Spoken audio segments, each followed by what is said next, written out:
8. But I would dare say he's going to lose the lead now, at least temporarily, with a double strike working. First ball so critical for $250. There it is. $250 for the triple strike. I guess it was inevitable. That was his 4th double strike opportunity in the last 3 weeks, and there was no question about this one. Again, tripping the 4-pin. Another $250 if he hits another one, but that one too full. But a spare leave with that angle of the wood against the 2-pin, actually against the 3-pin, and he's going to sweep everything. Yes. Right to left, and wow. He has a monster game, opening game. That was his first spare after 5 strikes, a double and then a triple. 165 plus. Oh, another one. 175 for Paul Berger, including 6 strikes and a handshake from Glen Shattuck. Wow. 175, and that, of course, was an additional $25 in bonus money for each of those last 2 marks. So picked himself up $300 in bonus money there at the end.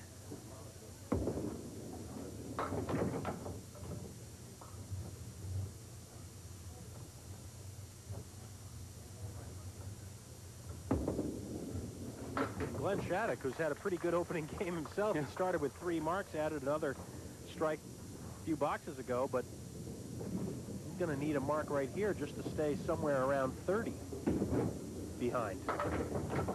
Well, he trips out the 6-pin, leaves himself the 3-4, 2-4, I should say. And like Doug says, he really needs this one. Gets the spare, 134 plus a ball.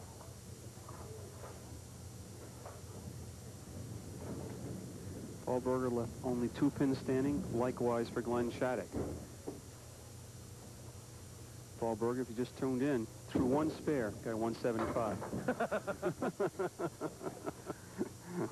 That'll be a 7 fill for Glen, so a fine 141, but that leaves him 34 pins behind as Paul Berger fires an incredible 175 with 6 strikes, including a triple. We'll be back with Game 2 on our championship show in a minute.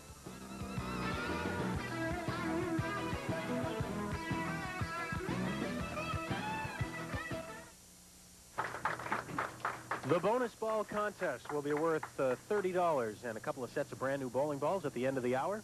And you can't win unless we have your postcards in, and you also can't win if you send big postcards. So don't do that. Send regular-sized postcards, please, and be sure to include your name, your full address. The number from 1 to 10 is the number of pins you think will drop when our winning bowler throws that 1 bonus ball at the end of the hour.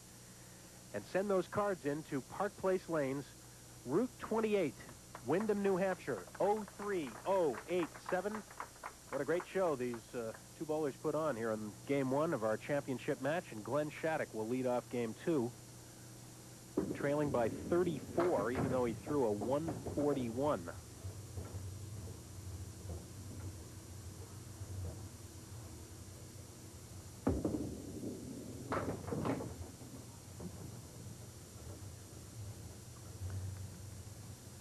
Six, 7, 10 left for Glen.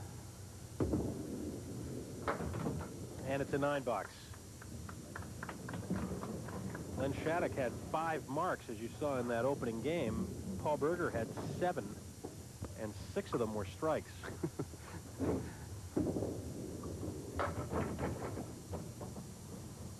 4 horsemen left for Glen, and ooh, that headpin fell the other way. He might have been looking at a strike. Well, instead, he's got a reasonably favorable spare opportunity here. On the sweep, and there you go. Spare in a second. Well, Paul Berger had a lot of 1-putt greens in that first game. That's for sure. He threw only 20 balls in the first game. Well, it's a character builder for Glen Shattuck. He doesn't panic. Oh, are you kidding me? There's 21. So Paul Berger has now thrown 21 balls in this match, and 7 of them have been strikes.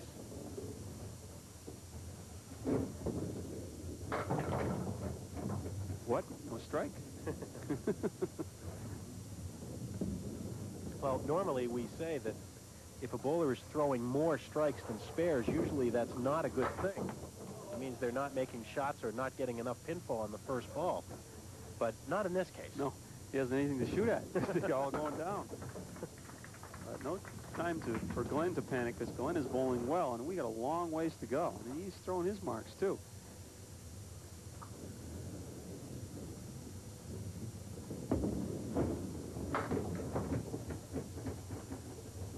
Fill, 4 horsemen plus the 8 pin in the back. Piece of wood that should help him. Another one coming up behind the head pin, which might not help.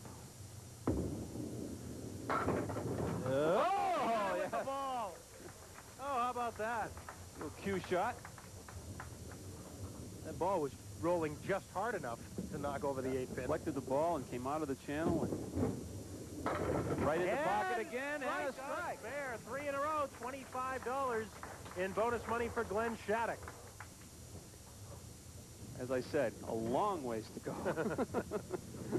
Paul Berger back up in lane 32. And so wearing that strike button out. Well, the thing to think about right now is with Paul Berger starting with a 175 and Glen Shattuck still bowling well, too, that high triple for the Tournament of Champions certainly appears in jeopardy. That 397 that Jack Quinn put up. Spare for Paul Berger in the 3rd. Just off the head pin that time. The type of match you don't want to make any mistakes. You've got to concentrate every single ball. Just off the head pin, he almost got the kickback. And it's a 9. Well, let's take a breather here. Yeah, looks like these pins cool off. We're almost at the halfway point. Terrific championship match in progress. Glen Shattuck will be working on 3 marks in a row and a strike when we come back. Don't go away.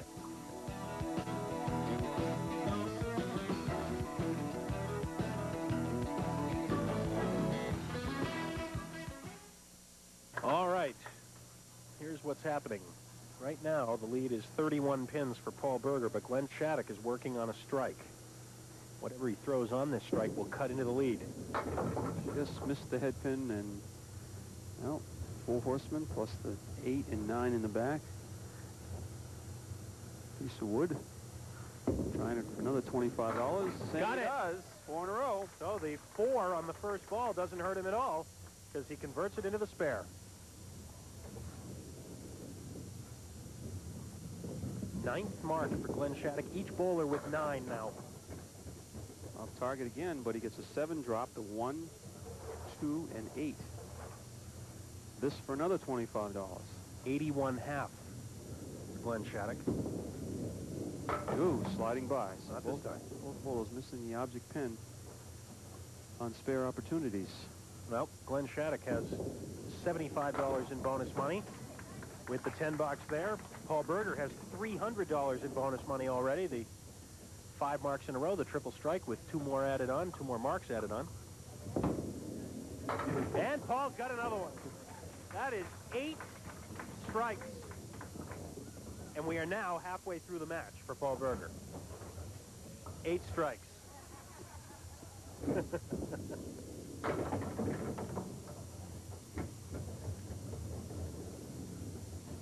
I believe the record is 11, but I'm looking it up even as we speak.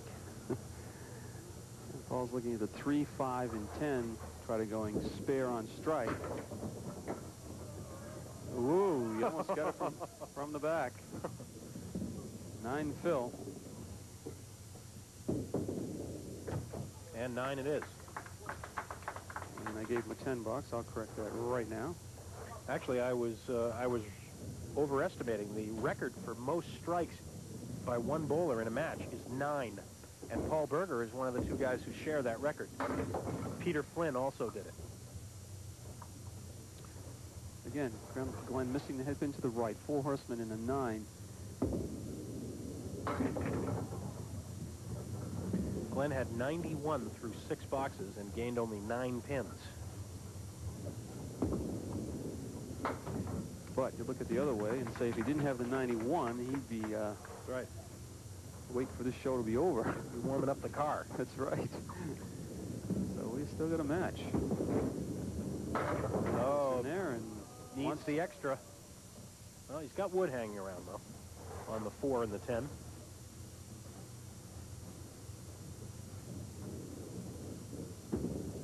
Oh, he missed the wood.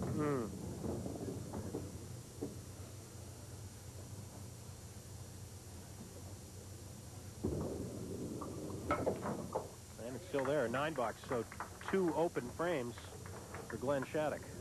Not a good thing to have in this match.